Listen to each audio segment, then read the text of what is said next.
खबर बलिया से है, जहां भारतीय जनता पार्टी व के अलायंस पार्टी आरएलडी के राष्ट्रीय सचिव अनुपम मिश्रा ने देश की आजादी के पहले नायक मंगल पांडे को भारत रत्न देने की मांग की है। बताया कि मंगल पांडे के परिवार को यहां टीस है। यह टीस है कि ब्राह्मण कुल का होने के कारण मंगल पांडे देश को आजादी मिलने के 78 साल बाद भी उपेक्षित किए जा रहे हैं। ये बात उनके परिजनों से पता चला है, जो सही प्रतीत हो रहा है। देश के प्रथम शहीद मंगल पांडे का ब्राह्मण कुल में पैदा होने के चलते सरकारों ने भेदभाव किया है। सिर्फ मंगल पांडे ही नहीं, बल्कि शहीद चंद्रशेखर आजाद, राम प्रसाद बिस्मिल्लाह के शहीद स्मारक की दुर्दशा भी ऐसी ही है। अनुपम मिश्र ने कहा कि मुख्यमंत्री योगी आदित्यनाथ से मिलकर मंगल पांडे को भारत रत्न से सम्मानित करने की मांग के साथ साथ प्रधानमंत्री को पत्र लिखकर मंगल पांडे का बलिया में विश्व की सबसे ऊंची प्रतिमा बनाने की मांग करेंगे। राष्ट्रीय लोकदल के राष्ट्रीय सचिव अनुपम मिश्र अमर शहीद सम्मान यात्रा लेकर बलिया पहुंचे थे। वे देश के आजादी के पहले नायक मंगल पांडे की जन्मभूमि नगवा पहुंचे। उन्होंने आज जिला मुख्यालय पर संवाददाताओं से बातचीत करते हुए मंगल पांडे को भारत रत्न देने की मांग की है। राष्ट्रीय लोकदल नेता ने कहा कि नगवा जानकर मन दुखित हुआ कि उनके गांव और परिवार की दुर्दशा ऐसी है। स्मारक के नाम पर एक चारदीवारी है, इसमें लंबी लंबी घुटनों तक घास लगी हुई है। ये बहुत दुख का विषय है कि आज आजादी के इस महानायक, जिसने हिंदुस्तान को आजाद कराने का पहला बिगुल बजाया, कि जन्मभूमि और कर्मभूमि की इतनी दुर्दशा है। सरकारों में कहीं न कहीं उपेक्षा किया है। उनके परिवार से ये टीस मिली कि शायद हम लोग ब्राह्मण कुल में पैदा हुए, इसलिए सरकारों ने ऐसा भेदभाव किया। ऐसी ही दुर्दशा चंद्रशेखर आजाद के परिवार और स्मारक की भी है। ऐसी ही दुर्दशा राम प्रसाद बिस्मिल की भी है। मैं वापस लौटूंगा तब मुख्यमंत्री से बात करूंगा। प्रधानमंत्री को इस बात के लिए पत्र लिख रहा हूं। उम्मीद है कि मेरी बात सुनी जाएगी, क्योंकि हम सरकार के अंग हैं। विधान केसरी के लिए बलिया संवाददाता की एक खास रिपोर्ट। जी सर, अभी बलिया आप आए हुए हैं, क्या है, किस बात को लेकर आज प्रेस कॉन्फ्रेंस किए हैं, क्या कहेंगे? हम लोग एक अमर शहीद सम्मान यात्रा के अंतर्गत बलिया आए हैं और ये हिंदुस्तान की आज़ादी के पहले नायक मंगल पांडे जी की कर्मभूमि है। और हम कल उनके गांव नगवा हम गए, विज़िट किया और वहां जाकर के ही मन व्यथित हुआ कि उस गांव की, उस परिवार की दुर्दशा है।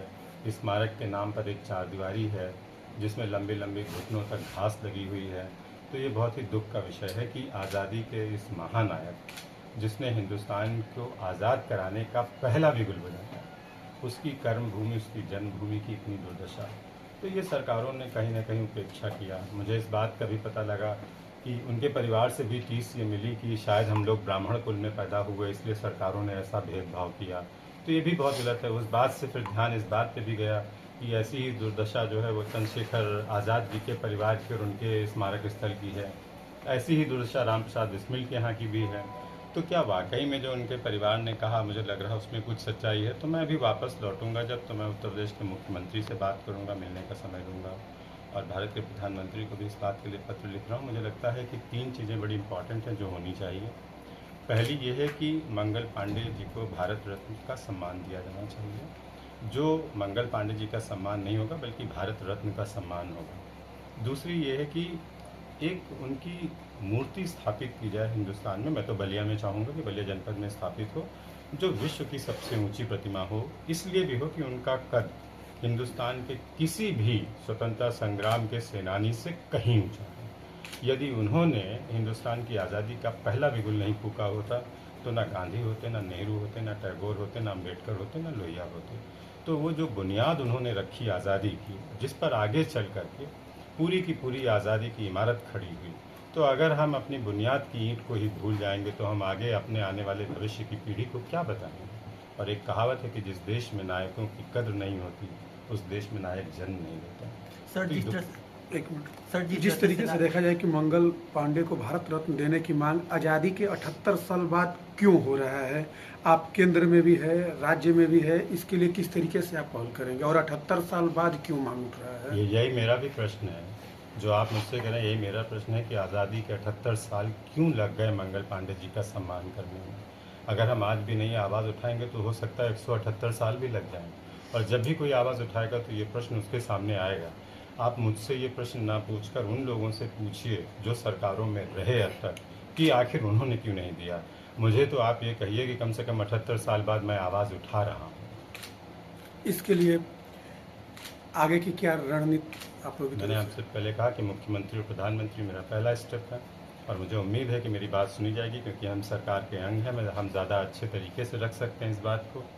और यदि नहीं भी सुनी गई तो मैं यह जन अभियान के रूप में रहेगा। मैं जनता के बीच में हूँ, जाऊँगा, लोगों से जन समर्थन लूँगा, सबसे बात करूँगा और चाहूँगा कि सरकार पे, चाहे वो केंद्र में हो चाहे राज्य हो, इस बात का दबाव रहे कि आखिर मंगल पांडे जी की कर्म जन्मभूमि पे ये अन्याय नहीं होगा। स्मारक बने, शोध संस्थान बने, विश्वविद्यालय बने, इसको पर्यटन स्थल घोषित किया जाए, बलिया का विकास हो, बलिया को एक स्पेशल जनपद का दर्जा दिया जाए, यहाँ के संसाधनों का विकास हो, ताकि बलिया में एक तो शहर के रूप में बलिया बहुत पिछड़ा दिखाई दिया। जो अन्य शहरों में जितने साधन और संसाधन हैं, रोजगार के अवसर हैं, इंफ्रास्ट्रक्चर बहुत बढ़िया है, बलिया में मुझे ऐसा टाउन एरिया जैसी फील आई पूरा शहर क्रॉस करने में। और विडम्बना यह है कि इस जनपद ने भारत को प्रधानमंत्री दिया, और तब और दुख होता है कि जो यहाँ से प्रधानमंत्री की कुर्सी पे बैठे उन्होंने भी मंगल पांडे की खबर नहीं ली। लेकिन मुझे ऐसा नहीं लगता है कि ऐसी कोई रैली और प्रोग्राम या अपना चुनाव रहा होगा जहाँ चंद्रशेखर जी ने भी ये बात न उठाई हो। तो ये बहुत दुख की बात है। पंचायत चुनाव, आप एनडीए में हैं, आप एनडीए में हैं, सरकार में हैं, फिर पंचायत चुनाव अकेले क्यों लड़ रहे हैं? नहीं, हमने ये नहीं कहा कि हम अकेले लड़ रहे हैं। हमने ये कहा कि हम तो अलायंस में हैं। जब हमारा अलायंस में बात नहीं बनेगी तब ये बात आएगी, तब मैं इस बात का जवाब दूंगा। अभी तो ऐसी कोई बात नहीं कि हम अकेले लड़ रहे हैं। जी।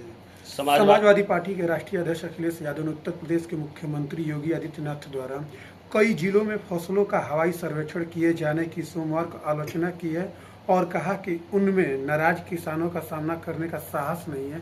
इस बयान को, अखिलेश यादव का बयान को कैसे देखते हैं? पहली बात तो है, इस पर रिएक्शन बीजेपी का कोई प्रवक्ता बेहतर देता और वो शायद ज़्यादा अच्छा भी लगता, लेकिन फिर भी आप मुझसे पूछ रहे हैं तो मैं जवाब आपको दे रहा हूँ। कम से कम योगी जी सर्वेक्षण कर रहे हैं, घर पे बैठ के ट्वीट तो नहीं कर रहे हैं।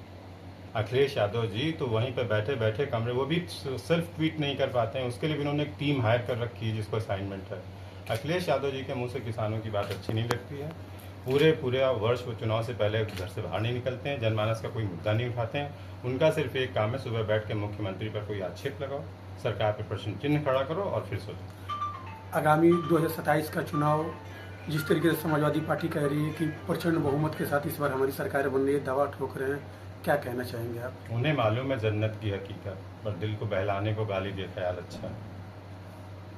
बसपा मजबूती के साथ 2027 के चुनाव की तैयारी कर रही है, क्या प्रभाव पड़ेगा? क्योंकि बीजेपी माना जाता है कि जो वोट बैंक है, बसपा का ही वोट बैंक बीजेपी के पास रहा या अलायंस पार्टियों के पास, तो इस समय जितना मजबूत होगी बीएसपी, तो इसका क्या प्रभाव पड़ेगा 2027 के चुनाव पर? मैं ये प्रश्न पिछले 10 वर्षों से ऐसे ही सुन रहा हूँ कि बसपा बहुत मजबूती से चुनाव लड़ रही है, और वो बहुत मजबूती से लड़ भी रही है। इतनी मजबूती से लड़ रही है कि उत्तर प्रदेश में जो पूर्ण बहुमत की सरकार बना चुकी है उसको एक विधायक जिता पाना मुश्किल हो, तो वो कितनी मजबूती से लड़ रही हैं। उसका कारण ये है कि जन अपेक्षाओं पर जब आप खड़े नहीं उतरते तो जनता यदि आपको सिंहासन पर बिठाती तो उतार देती। बहुजन समाज पार्टी का उत्तर प्रदेश की राजनीति में मुझे जितना लग रहा है अवसान हो चुका है। अब बहुजन समाज पार्टी के लिए सत्ता की तरफ वापसी बहुत मुश्किल है, क्योंकि जिन लोगों के लिए उन्होंने कहा कि मैं दलितों की आवाज़ और सब कुछ, आप देखिए कि मुझे लगता है कि मायावती जी जब ये कहती हैं कि वो दलित की पुत्री, तो अब वो कोई यकीन नहीं कर सकता है।